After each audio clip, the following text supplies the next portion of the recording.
Marhaba bikoum في un nouvel épisode تاع Cache Code. Aujourd'hui, ça sera un petit peu, on va continuer sur la découverte de Spacemacs. On va essayer de l'utiliser dans un vrai cas pratique. Parce que c'est beau d'avoir un éditeur, il est tout beau, tout mignon, mais quand même il faut l'utiliser dans la vraie vie. Et la vraie vie d'un développeur, c'est le code. Donc, on continue là-dessus. Donc, qu'est-ce qu'on va faire? Donc, on va vraiment l'utiliser dans un workflow habituel d'un développeur. Donc, on va commencer par un projet sur GitHub. Il est là, il y a une issue dessus, donc on va voir l'issue et on va essayer de la régler. Le challenge qu'on va avoir, c'est que on va essayer de ne pas sortir d'Emacs. Donc, on va essayer de tout faire à l'intérieur. Donc, ça veut dire, on va faire tout le versionning dessus, les pull requests, la création de branches, et ainsi de suite, le versionning, peut-être le rebase plus tard. On va coder dessus, bien sûr, et aussi on va lancer les tests dessus. Donc on va essayer d'utiliser le terminal fourni par Emacs. Pourquoi je dis ça? Parce qu'il y a quand même une divergence de philosophie, de point de vue, on va dire, entre Emacs et Vim. Vim, il est plus en accord avec la philosophie d'Unix qui dit « Moi, je veux développer un seul petit module qui fait quelque chose et il l'a fait super bien. » Par contre, Emacs, c'est un petit peu dans l'autre sens. Il dit lancez-moi et faites tout à l'intérieur et pas la peine de regarder, pas la peine de regarder ailleurs. Utilisez-moi. Moi, je fais le terminal. Moi, je fais Vim. Moi, je suis un OS. Et effectivement, il y a même maintenant un gestionnaire de fenêtres qui est sur Emacs, pour vous dire. Et pour montrer un petit peu sa puissance d'avoir des extensions de qualité plus tard. Et donc voilà un petit peu la divergence entre les deux philosophies et on va essayer d'être un petit peu en accord avec Emacs parce qu'on utilise Spacemacs et on va essayer de faire ça. Donc nous voilà sur GitHub, sur la page d'organisation qui s'appelle Cache Code, c'est notre page. Et pour le moment, on a un seul projet qui est website. Donc ça sera le site vitrine de l'organisation Cache Code. Donc, pour le projet, donc bon, il n'y a rien pour le moment, je l'ai initié hier, donc il n'y a pas grand-chose à l'intérieur. Pour info, en fait, il se base sur le framework Middleman. Donc, Middleman, c'est un framework Ruby pour la création d'un site statique. Il ressemble beaucoup à Rails au niveau des fonctionnalités et il est assez extensible et il propose quand même des fonctionnalités assez puissantes. Ce qui est intéressant avec ça, c'est qu'on peut développer un site statique, on va dire de qualité un peu supérieure, en très peu de temps. Franchement, je vous conseille de voir un petit peu le projet, et surtout si vous avez des besoins, par exemple, de créer un site vitrine ou qui contient juste quelques pages pour, par exemple, proposer pour votre startup ou pour proposer un produit ou quelque chose comme ça, je vous conseille d'utiliser ce projet-là. Donc voilà, ok. Donc on a notre projet ici. On va essayer déjà de le cloner chez nous. Bien sûr, le challenge actuel, c'est utiliser que Emacs et ne pas sortir d'Emacs. Bon, on va déjà commencer par copier l'URL.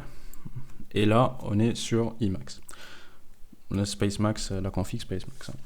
Donc, j'ai augmenté un petit peu la fonte, après vous me dites en fait si c'est assez lisible. Donc la première touche, maintenant j'ai envie en fait de lancer un terminal. Pour lancer un terminal sur Spacemacs, c'est assez simple, c'est espace simple quote. Donc espace simple quote et on a un terminal qui s'ouvre en mode pop-up. Donc et à l'intérieur, en fait c'est vraiment un terminal, donc on peut tout faire. Donc moi, je vais aller dans code, dans cache code, et là, je vais faire mon clone. Vous remarquez, c'est vraiment un buffer Vim. Donc, par exemple, maintenant, je veux coller un contenu, donc j'appuie sur espace, j'appuie sur P, donc j'ai mon truc. Et pour aller en fait à la fin, j'utilise le A majuscule. Et comme ça, je peux appuyer sur Entrée. Et je clone mon projet. Donc après, je peux rentrer à l'intérieur. Alors, cache code. Donc c'est website. Et donc on est à l'intérieur. Donc après, pour quitter, pour enlever ce buffer là, ben, c'est aussi simple, c'est toujours espace simple code. Donc espace simple code, on l'ouvre. Et si vous avez remarqué, c'est que il va automatiquement faire un CD sur le dossier actuel, par exemple, du home de ma config. Donc par exemple, il va directement sur la home. Je vais vous montrer après en fait le espace P simple code, et là en fait il va ouvrir un terminal exactement sur le projet. Donc on va fermer ça. Maintenant je vais ouvrir mon code. Donc c'est code, donc cache code, donc website, et je vais faire Gemfile. Donc là on est sur le Gemfile, on est au niveau du projet. Donc CTRL PF, on a tous les fichiers qui sont stockés dans ce projet-là. Ce qui est intéressant maintenant, c'est espace P simple code, on va ouvrir un terminal directement dans mon projet. Donc je vais essayer, allez hop, et on voit directement qu'on est à l'intérieur. Donc pour exécuter ça, ben, on va, donc c'est un projet, donc on va faire un bundle. Ok, tout est là. Maintenant, on va faire un bundle exec. Alors, middleman server. Et l'intérêt ici, c'est normalement, il va lancer le serveur pour qu'on puisse déjà regarder ce qu'il y a à l'intérieur de ce projet. Ok. Donc, il nous donne une adresse. Pour vous montrer un petit peu vraiment que c'est un buffer. Donc, par exemple, j'appuie sur espace. Et après, je peux me déplacer dans mon buffer comme je veux. Donc, par exemple, ici, je veux aller copier cette URL parce qu'elle permet de voir. Donc, par exemple, je fais yank. Et quand je vais aller sur mon... Donc, je peux coller. Et je suis sur le projet. Donc, je vois que tout marche très bien. Bah, super. On va aller sur le projet. On voit qu'il y a une issue. Donc l'issue elle dit en fait que add video blog, donc on veut en fait rajouter une partie où on peut bloguer sur les vidéos. Par exemple pour chaque vidéo il y a le play en haut et on peut déjà regarder la vidéo et aussi lire un petit peu de qu'est-ce qui se passe dans cette vidéo là. Donc on veut avoir une vidéo, on va avoir un code de syntaxe highlight et ainsi de suite.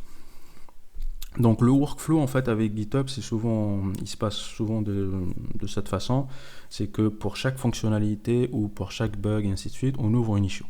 Franchement, il ne faut pas hésiter à avoir des issues, ça vous permet déjà de, par exemple après 3 semaines, 4 semaines, déjà de trouver une trace de votre bug que vous avez trouvé ou d'une fonctionnalité que vous avez envie de la lancer. Franchement, c'est cheap, c'est gratuit, donc allez-y, il faut ouvrir les issues. Après, bien sûr, si on a beaucoup, il faut les classer, par exemple pour to do, pour celles qui est en release +1, et ainsi de suite. Donc, il y a quand même une organisation dessus. Je ne vais pas trop m'étaler sur cette problématique, mais il faut ouvrir les issues. Donc on a une issue, la première issue qui dit je veux avoir en fait une partie de blogging dans mon site. Ça marche. Donc au niveau code, donc souvent, qu'est-ce qu'on fait? Donc là en fait, pour vous montrer,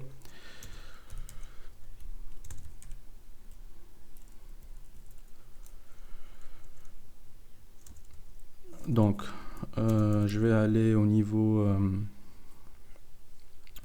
de ma Git et donc je suis au niveau du master. Pour, par exemple, travailler sur une certaine fonctionnalité, moi, ce que je fais souvent, c'est j'ouvre, en fait, je crée une nouvelle branche, que je lui donne le même identifiant de l'issue à GitHub, et comme ça, je peux travailler dessus. Et après, une fois que je finis mon travail, je la push, et après, je fais une pull request là-dessus. Donc, c'est ce qu'on va faire. Donc, on va créer maintenant une nouvelle branche. Pour créer une nouvelle branche sur ma Git, il n'y a pas plus simple. Donc, c'est B comme branch. Et après, on a un menu. Et moi, ce que j'ai envie, c'est Checkout New Branch. C'est C. Donc, c'est BC. Donc là, il nous demande à partir de quoi on veut créer cette nouvelle branche. Donc, moi, je dis, bien sûr, c'est le master. Et je lui donne l'identifiant de la nouvelle branche qui est /1. Et donc, hop, automatiquement, on est sur la nouvelle branche. On voit bien en fait le dash 1. Bah, très bien. Donc, on a fini maintenant notre travail au niveau Magit. On revient au code. Pour ajouter du blogging sur Middleman, il n'y a pas plus simple. On va aller chercher sur Google. Donc, c'est Middleman blogging. Ok. Donc voilà un petit peu ce qu'il nous dit. Donc on doit rajouter la gemme blog et on active le blogging à l'intérieur. Bah, très bien, on va faire ça. Donc je fais ça. Donc ici je vais aller au niveau de ma config. Je vais aller au bout. Et attends. Ok, j'étais dans le bon truc. Donc je rajoute ma gemme et j'active le blog. Donc il n'y a rien de fancy. Donc hop, on a notre blog qui est normalement activé.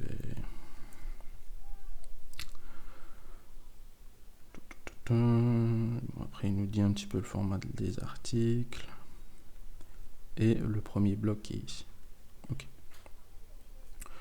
Donc moi j'ai mis en place, normalement il y a un blog préfixe, voilà.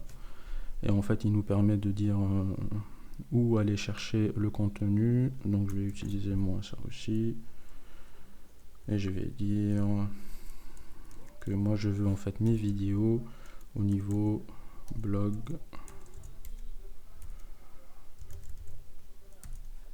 Donc vidéos.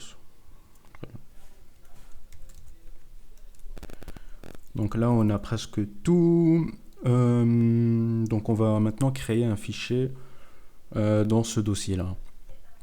Donc comment on va faire? Un truc qui est pas mal en fait avec Spacemacs par défaut, c'est quand on veut par exemple créer un nouveau fichier qui est dans un dossier qui n'existe pas et ainsi de suite. C'est assez simple. On fait, moi je fais espace ff. Donc là en fait j'ai le find file. Et ce que j'ai envie de faire, donc créer en fait ce dossier là, donc automatiquement on va aller dans source. Tout ce qui est les pages en fait, ils sont pour Middleman, ils sont dans source. Et donc là, je vais suivre ce que j'ai fait. Donc je vais faire blog. Vous remarquez très bien en fait que blog n'existe pas, mais moi je m'en fous, je continue. Donc je fais vidéos. Et là, je vais faire en fait le premier article. Donc le premier article, ils disent en fait qu'il doit avoir cette forme là de année, mois, day, title. Donc moi je vais faire donc alors en 2017 04, on va dire 01, et je vais faire donc je vais l'appeler Spacemacs. Donc le format hein, c'est bon, ça c'est normalement, et donc c'est normalement HTML.markdown. Ok. HTML.md. Et là, il suffit juste que j'appuie sur Entrée pour qu'il me demande déjà de créer tous les dossiers. Donc je dis oui. Et créer un petit buffer, je dis oui aussi. Bah super. Pour le format, en fait, c'est toujours comme ça. Donc c'est 3 petits tirets. Alors, on a le title et après on a Hello World. Bah, ok, moi je vais faire ça alors. Donc title. Donc nous c'est Spacemacs. Donc je ferme. Et donc ici on est en mode markdown. Donc on peut faire des trucs comme ça. Ok, donc bon, il s'est mis en mode HTML, c'est bizarre normalement. Ok. Donc voilà, on a tout. Donc maintenant on va essayer de tester tout ça. Donc je descends au niveau de ma console. Donc Là, en fait, il m'a dit sûrement qu'il fallait exécuter un bundle en haut. Parce qu'il n'a pas trouvé, en fait, ce qu'il lui faut. Ok, donc, je vais faire ça. Comme on a rajouté, en fait, une nouvelle file, donc, on fait le bundle. Ok. Et donc, on va essayer d'exécuter maintenant.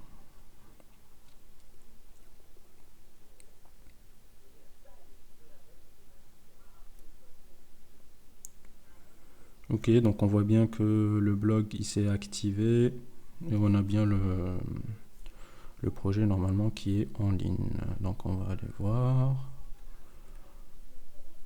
Ok. Bon, comme je connais pas en fait le chemin directement, je vais aller voir dans la config de Middleman. Là en fait il permet d'avoir un visuel sur la config. Et comment en fait j'ai blog, j'ai vidéo et j'ai normalement mon premier fichier qui est là. Et pour y accéder, normalement j'appuie là-dessus. Et donc je vois bien mon hello qui est bien organisé en fait. Voilà. Donc tout est bon pour le moment. J'ai ma partie blogging qui est fonctionnelle. Hein. Bon, l'objet l'objet de la vidéo, hein, c'est pas de vous montrer comment une Middle fonctionne, mais juste comment on va dire avoir un workflow de tous les jours. Ok, donc maintenant je veux committer et je vais partir dessus. Donc on va aller sur ma Git et donc on a 3 fichiers ajoutés et on a un nouveau qui est en fait dans source blog. Donc pour voir un petit peu les modifications, on appuie sur Tab. Hein. Donc il nous ouvre. Là, il me dit en fait j'ai rajouté le gem Middleman blog. Là, en fait, on a le lock et on a la config. Donc ça, c'est suffisant pour ajouter le blogging. Donc je vais essayer de committer ça tout seul. Donc je dis.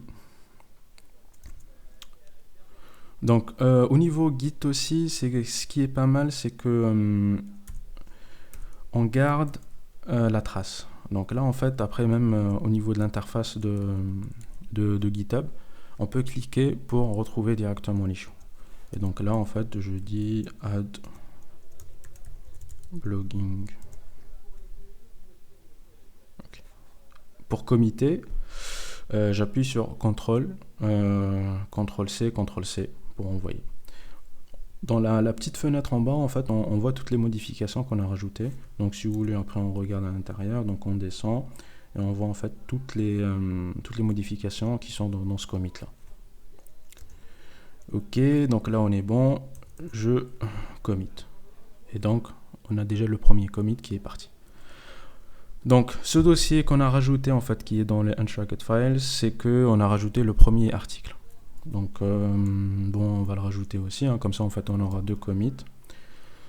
Donc, voilà, il nous dit new file, nanana, donc c'est staged, très bien. Donc, je vais committer aussi. Et donc, je vais dire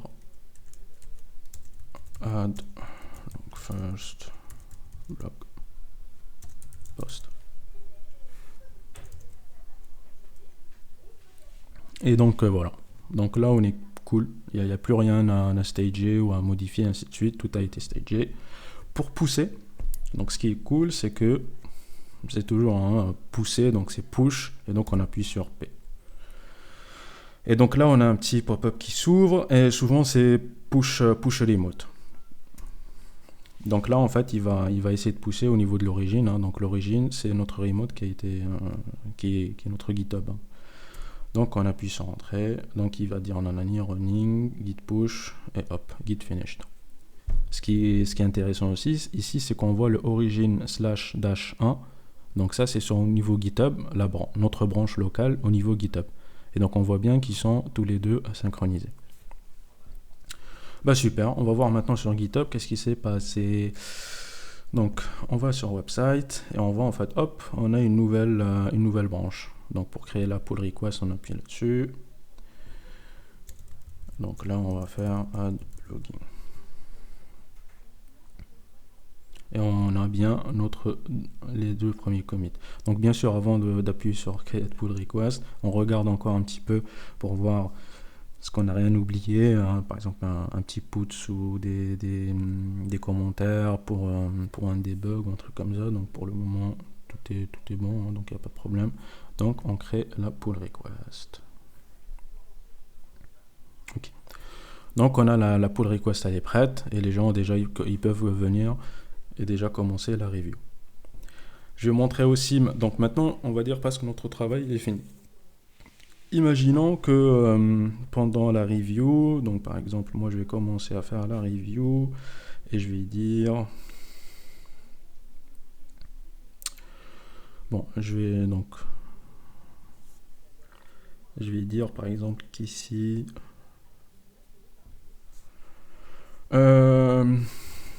donc we should have instead. Quand je vais faire mon petit donc par exemple moi je dis ici je veux faire plus blog vidéo et pas videos, ok, donc start review et je dis voilà je oui je peux pas faire ma review moi-même, bon ok ça fait rien, c'est une review, ok. Donc j'ai dit ouais en fait ici moi en fait je veux avoir vidéos. Donc comment on va faire ça sur ma guide?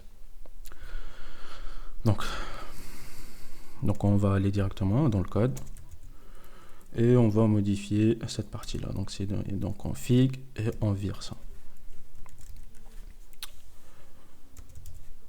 On va sur le JS et on trouve bien notre modification. Le problème, c'est que on a déjà un commit. Le dernier commit, c'est add first blog post. Et ce commit, j'ai pas envie en fait qu'il soit lié à ça. J'ai envie plus qu'il soit inclus à add blogging. Donc comment je vais faire ça? Je vais faire un rebase interactif. Donc pour le moment, donc souvent en fait c'est le workflow on va dire le plus propre que j'ai trouvé. Hein, c'est que quand il y a des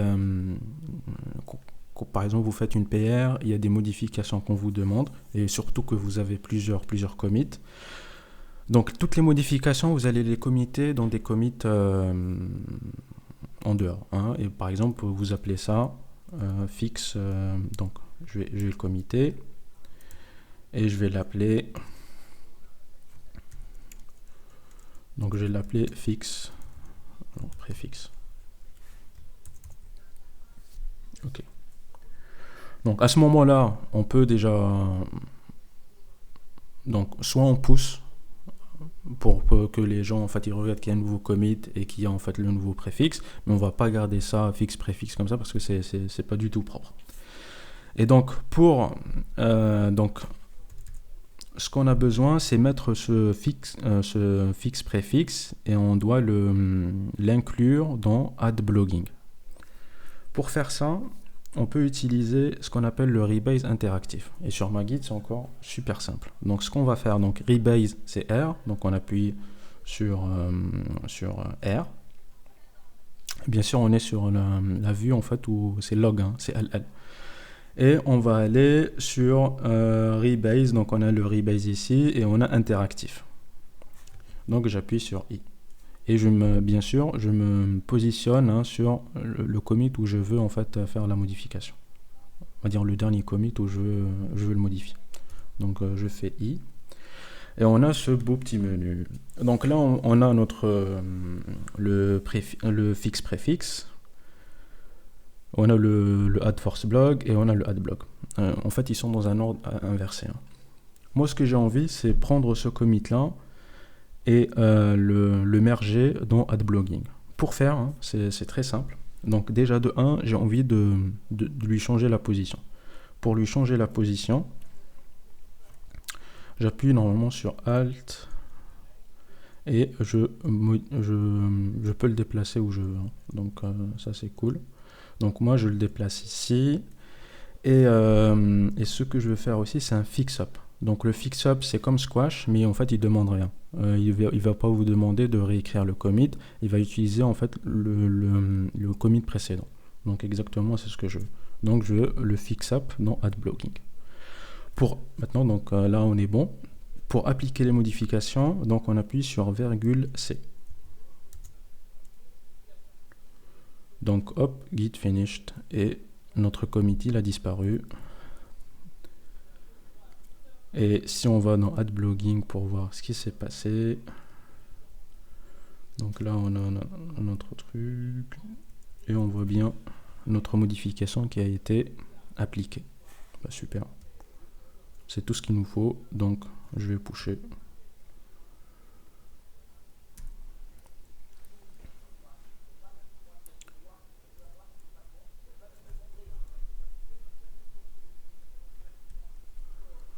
Je vais aller voir.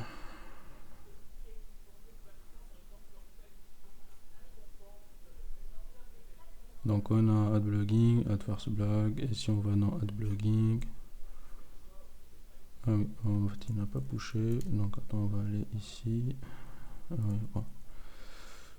Donc si on fait ici, donc comme on a changé un petit peu les commits, donc on va les écraser. Pour les écraser, il faut faire un push avec force. Donc pour l'activer, en fait, il est là. Donc c'est -F pour l'activer et on fait le push. Donc c'est pour ça, en fait, ça a échoué au début. Et maintenant, on va forcer le push. Et c'est OK. Donc on va au niveau de la pull request. On va voir en fait que le commentaire il a été masqué parce que la modification a été incluse. On va revérifier dans les fichiers et on va voir que blog vidéo, il n'y a plus de S. Donc voilà la petite présentation, comment on utilise Spacemacs sans sortir de Spacemacs et on gère notre Git, on gère l'exécution du terminal.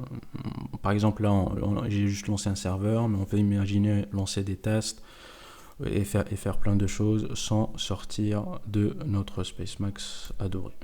Donc voilà, j'espère que ça vous a plu, ça vous a montré un petit peu comment on travaille avec, et à la prochaine vidéo. Merci et bonne journée.